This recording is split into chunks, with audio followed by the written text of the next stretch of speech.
Welcome, ladies and gentlemen, to another BTNeanderthal video. Today we're going to quickly go over some of the bug fixes for patch 2.5. Now there were quite a bit of bug fixes, so I just picked out a bunch of them that were like really interesting to me, and I want to mention this stuff because I feel like a lot of this stuff is being overshadowed by the terror zones, which is great because the new terror zones are the new feature that are presented in the new upcoming season, so it's realistic. But I wanted to mention some things that are going on in the background with some of these bug fixes. Added additional warning text to the mercenary confirmation prompt if your previous mercenary still has equipped items. This is going to be really helpful and help prevent people that are new to the game from burning all of their mercenary gear on their old mercenary, and then when they hire a new one, it's not going to even have the gear anymore, and they'll burn all that stuff. Another reason why I think that it's really important to bring up these bug fixes that I'm about to blast through is just because this really builds the foundation of the future of Diablo 2 Resurrected. Why would you bug fix a bunch of things if you're just going to leave it? We'll get into some of those changes and you'll see what I'm talking about more. Again, I have the whole list here, but you can go check it out on the actual link. It's an issue where casting delays could desync at very high ping. I've had this happen many times, and I think this is great that they're fixing this. Fixed an issue where monster unique mods were triggering from another unique mod's trigger. For example, monsters that were both lightning and fire enchanted created an explosion every time they were put into hit recovery. This is a bug that had been going on for many years, and basically what will happen with this example here is that if a monster is dual enchanted as fire enchant, every single time it went to hit recovery, the fire enchant explosion when you kill a monster would actually be going off invisibly every single time you put the monster into hit recovery, making them do tons of damage that you didn't even see before. So this is a huge change, and I think it's really good for the future of the game to be fixing these things. Where item names on the ground would erratically flicker and shift while pathing around them. This has happened to me so many times and it's super annoying. Really glad they fixed this. Fixed an issue where players and monsters were able to walk through doors visually look closed. You know, there's no more of the phasing through the doors like in the tombs and stuff like that. So goodbye phasing.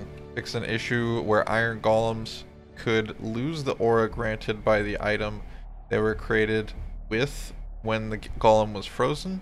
Chosen game settings now persist in game lobby creation and filtering rather than being reset. Fixed an issue where iron golems summoned through a charge skill granted by Metal Grid or Oath would disappear when performing an inventory update. Iron golems created by a charge skill would not save between games. This is kind of a cool change, and I'm glad to see this. Fixed desync with mana values when consumption and regeneration of mana happened in a short frame window. Quick casting would sometimes restore the previous skill to the wrong mouse button. Act 5 dual wielding mercenaries now accurately animate 2 attack swings instead of 1. There were no corresponding suicide minions. Suicide minion versions of the 3 guest minion variants. Okay, this one's kind of complicated, but basically what this is that Neelthak had a glitch where he could keep stacking damage onto a guy, and it didn't matter how much life or HP or survivability you had,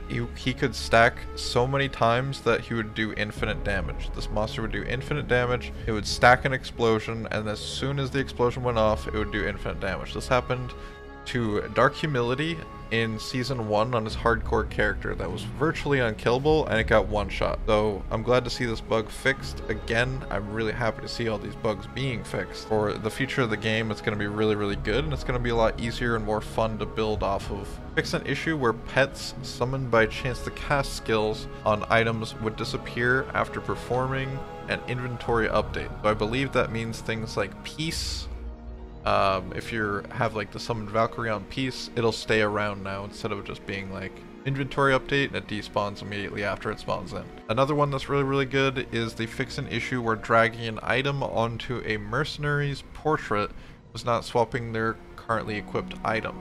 So previously, if you had an insight on your mercenary and you wanted to swap it for an infinity, let's just say, you have to open up the mercenary character menu and then swap it there. Whereas back in the day, you could actually just click the portrait and it would swap it out for you. Again, I just want to bring these things up because I think they're being overshadowed, and I want you guys to know what's going on here in the background.